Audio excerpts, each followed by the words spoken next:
Servus, Glück auf und herzlich willkommen zu einer weiteren FC Bayern Reaction. Leute, diesmal unser Chefcoach Vincent Kompany vor dem Champions League-Spiel gegen Sporting Lissabon.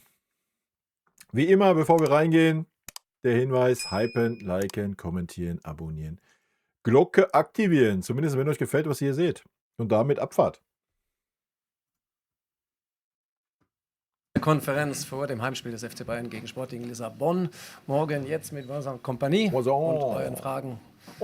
Bitte loslegen. Es geht hier. Bitte loslegen. 1. Los mit Felix Fischer für Sky. Hallo, Vincent. Klassisch Personal am Anfang. Alfonso Davies beim Training dabei. Reicht's für den Kader morgen? Wie sieht's für Alex Pavlovic aus? Und warum hat Sascha Brui gefehlt? Pavlovic, was ist los mit Pavlovic? Er war ja gegen Union ausgewechselt. Ist er wieder bei 100%? Ja, der ist im letzten Spiel doch gespielt. Schon, hat Bist du blind, 30 Alter? gute Minuten gespielt. Also der ist alles in Ordnung, hat heute auch trainiert. Ja, aber manchmal, wenn du die Frage so stellst, mache ich mich Sorgen. Vielleicht weißt du was, das ich nicht weiß. Ist auch möglich. Nein, Pavlo, alles gut. Fonsi wollte ich gerade noch nach dieser PK noch einmal durchbesprechen, aber die Möglichkeit ist da, dass er morgen dabei ist im Kader. Einsatzzeit eher, also wenn das Spiel ist, wie ich glaube, dass es wird, also ganz eng, dann wegen der Qualität von Sporting, dann wahrscheinlich noch eher keine Minute, aber es könnte immer passieren diese Woche, dass er vielleicht die erste Einsatzminute bekommt. Aber wie gesagt, alles vor Weihnachten ist Bonus, wenn wir über Alfonso Davies sprechen. In der zweiten Reihe Vincent Schirpke für Merkur und TZ. Hallo Herr Kompany, Sie haben die Qualität von Sporting gerade schon angesprochen. Ja, worauf kommt es an morgen? Wie nehmen Sie den Gegner wahr? Was sind die Gefahren von Sporting Lissabon? Ja, erstmal technisch sehr, also Sie kennen ja was für Talent da rundläuft immer in Sporting und in Portugal. Und ja, Geschwindigkeit, Flügelspieler, 1 gegen 1, Stürmer, die auch in die Tiefe laufen will, wenn er muss und trotzdem auch seinen Körper einsetzen kann. Ganz aktive Mittelfeldspieler und ja, einfach eine Viererkette, die nicht nur verteidigend sehr aktiv ist, aber auch am Ball. Aber gut, es ist Champions League, das erwarten wir auch immer und trotzdem glaube ich, dass es immer darum geht, dass wir unser Maximalniveau holen. Wenn wir das schaffen, dann wird es auch für Sporting schwierig sein, aber die haben Qualität. Es gibt keine Ausrede, du spielst zu Hause in der Champions League, Punkt. Das ist das Argument, das Totschlagargument. Auswärts, alles klar, können wir Sporting gerne stark reden, können wir auch, was weiß ich, sagen, man ist mal mit dem Unentschieden zufrieden. Du willst unter die ersten 8 kommen, du spielst zu Hause, wir sind zu Hause eine Macht. Und da musst du Sporting schlagen, Punkt. Klar, haben wir einen schlechten Tag, Sporting einen guten Tag, wird es wahrscheinlich nichts werden. Aber wie es Winnie gerade sagt, wenn wir annähernd unsere PS auf den Rasen kriegen, dann gibt es auch keine Ausreden. Ja? Auch wenn es ein starker Gegner ist. Wir haben es gerade schon gehört, die haben auch 10 Punkte aktuell. Ja, alles gut. Ja? Natürlich nicht unterschätzen oder hochmütig sein oder sonst was. Das ist ein guter Gegner, aber du musst halt deine Qualitäten aufs Feld bringen und dann musst du das Spiel gewinnen. Auf der linken Seite Nicolas Linner für die Bild-Zeitung. Hallo, Herr Kompany. Kehrt denn Manuel Neuer morgen ins Tor zurück? Ja, na klar. Was ist das für eine Frage? Gibt es in der Champions League auch die Möglichkeit, dass Jonas Ulrich Einsätze bekommt? Oder sagt man, Königsklasse, das ist Manus Gebiet sozusagen? Ja, alles läuft wie erwartet im Moment. Und also Manu spielt morgen, aber gerade weil wir gewusst haben, dass wir eine gute, junge deutsche Torwart haben in Jonas Rubik, haben wir alles ganz deutlich am Anfang dieser Saison besprochen, damit, wenn Jonas spielt wie gegen Stuttgart und er eine wunderbare Leistung macht, dass wir auch ganz stabil bleiben können und ganz weiter die Linie ziehen können, die wir ganz am Anfang gesagt haben. Wenn Manu auch sehr, sehr gut geleistet haben, dann haben wir gewusst, dass Jonas trotzdem die gute Leistungen von Manu seine Momente bekommt, weil das haben wir am Anfang besprochen. Und jetzt hat Jonas es gut gemacht und haben wir gewusst, dass dann diese Frage kommt auf jeden Fall. Aber weil wir das schon vor 4 Monaten besprochen hatten, ist es auch ganz stabil und ist im Moment läuft alles nach Plan. Also das war auch nicht schlecht, weil wir haben 4 Spiele tatsächlich in 11 Tage und das war für Manu auch nicht schlecht. Es gibt keine grundsätzliche Regelung, dass Champions League, Bundesliga kann. Nein. Was wir immer machen, wir versuchen am richtigen Zeitpunkt Jonas immer wieder seine Entwicklung zu unterstützen,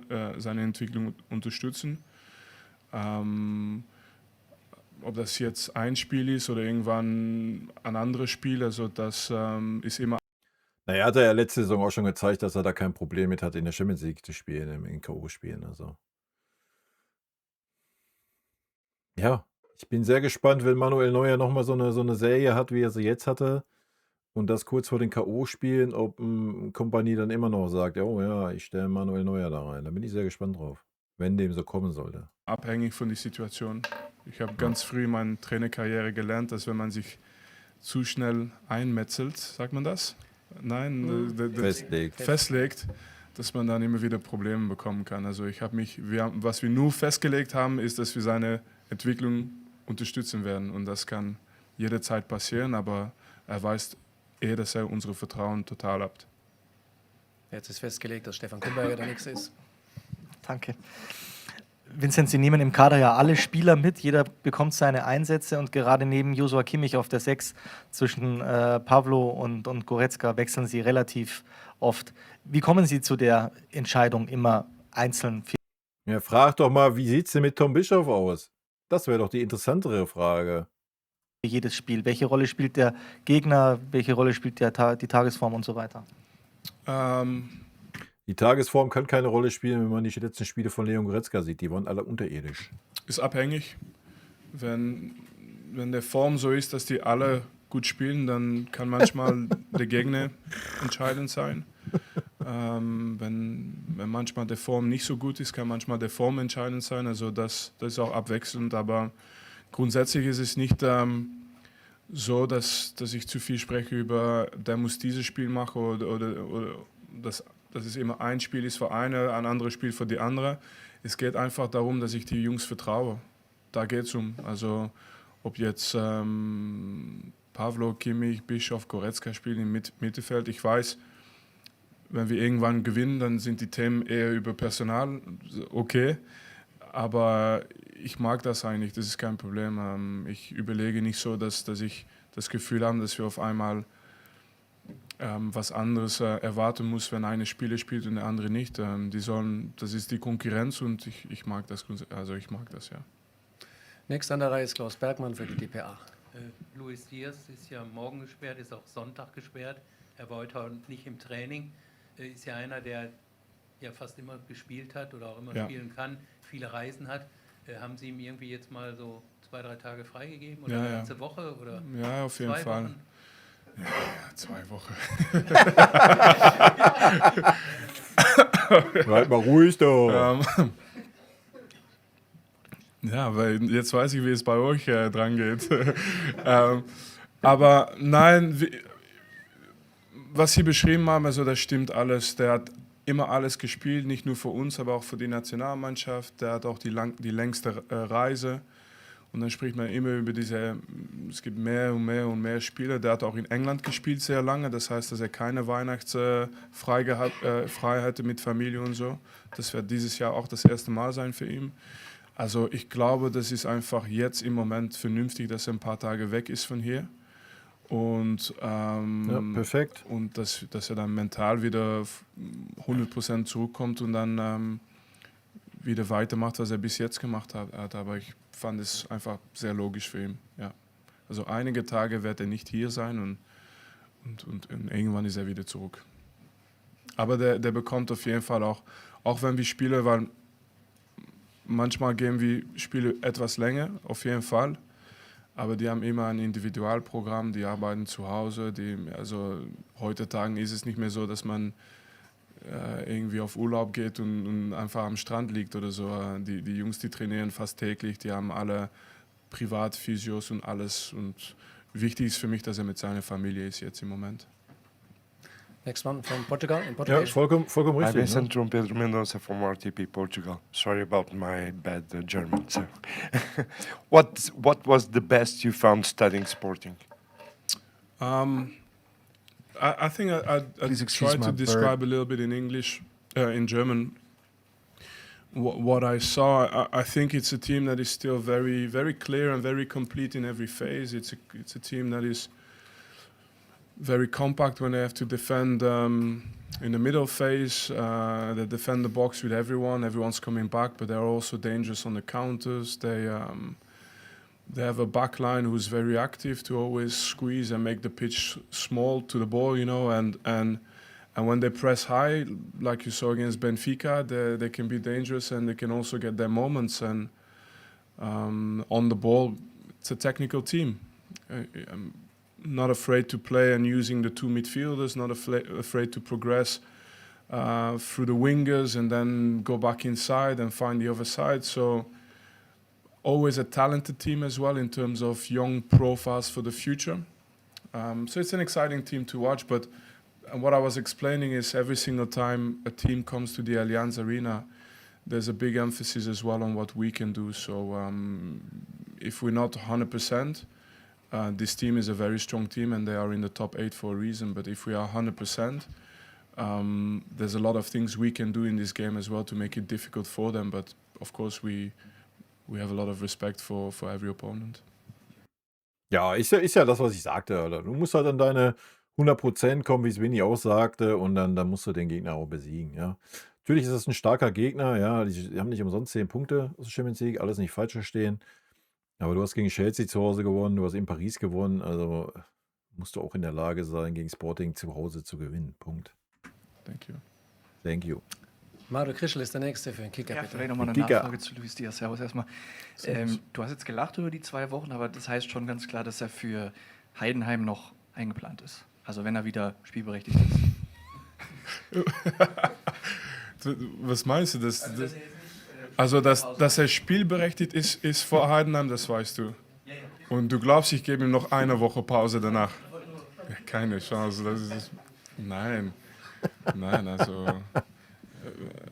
Weihnachtsgeschenke gehören im Weihnachten. Also es ist eine Woche zu früh. Ja, nein, auf jeden Fall nicht. Nein, der wird wieder dabei sein, aber dass das für mentale Gründe und physische Gründe gut ist, mal ein bisschen raus zu sein aus diesem. Ja, das ist vollkommen richtig. Das hätte man halt auch mal, wo das St. Pauli-Spiel war, so für Heavy und Josh tun können. Ja? Auch für Conny. Einfach mal sagen, komm Jungs, bleibt mir im Arsch zu Hause das Wochenende, bleibt bei eurer Familie oder fahrt zu eurer Familie. Das war ja das, was man nicht verstanden hat. Ja? Das war halt super unnötig, die da auflaufen zu lassen. Und das hat man dann auch gesehen gegen Union. Leider. Deswegen hier der richtige Take. Ja, ist natürlich logisch, weil er für beide Spiele gesperrt ist. Dann macht es eh keinen Sinn, dass er dann da eine Woche Vollgas trainiert, wenn er eh nicht spielen darf. Ja, schon klar. Aber das musst du halt auch mal machen, wenn du siehst, so ein Heavy oder so ein Kimmich, die sind maßlos überspielt, was man gesehen hat. Dann muss es möglich sein, gegen einen Gegner wie St. Pauli, die 8 Spiele nicht gewonnen hatten, zu diesem Zeitpunkt zu sagen, pass mal auf, ihr bleibt mir im Arsch zu Hause, ihr kommt gar nicht erst hier hin. Ja, das muss möglich sein. Wenn möglich, dann mache ich das für Lucho und genau wie ich das für jeder andere Spiel. Ich glaube, das werden wir noch nützen, später in die Saison, dass dann mal diese Frischheit wieder bekommt. Auf jeden Fall. Ja, richtig. Ja, die Dame in der Mitte, bitte. Ist schön da bei euch, ne? Ja. Hallo. Hallo. Eine Frage zu Conny Leimer. Ja. Der hat ja am Wochenende mit seinem Tor bewiesen, dass er nicht nur Maschine ist, sondern offensichtlich Künstler, seit neuestem auch. Inwieweit beeindruckt Sie das, was er alles anbietet, was er alles liefert in der Saison bislang?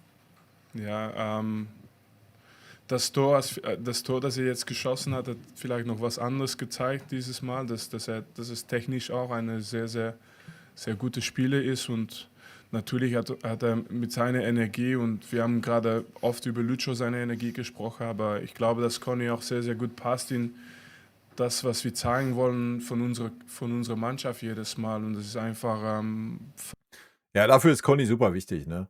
Also ich meine, er hat ja jetzt am Wochenende auch gezeigt, dass er auch für andere Sachen super wichtig ist, aber dafür ist er natürlich super wichtig. Ja, genauso wie Lucho. Einfach diese Mentalität in diese Mannschaft zu bringen. Und das natürlich auch, das strahlt natürlich auch aus auf andere Spieler. Ja, haben wir früher immer gehabt. Denkt an an Olic, ja, und so weiter. Mandzukic und so weiter. Wir haben immer so Kämpfertypen gehabt. Ja, Jens Jeremies, wenn wir noch weiter zurückgehen, etc. Ja.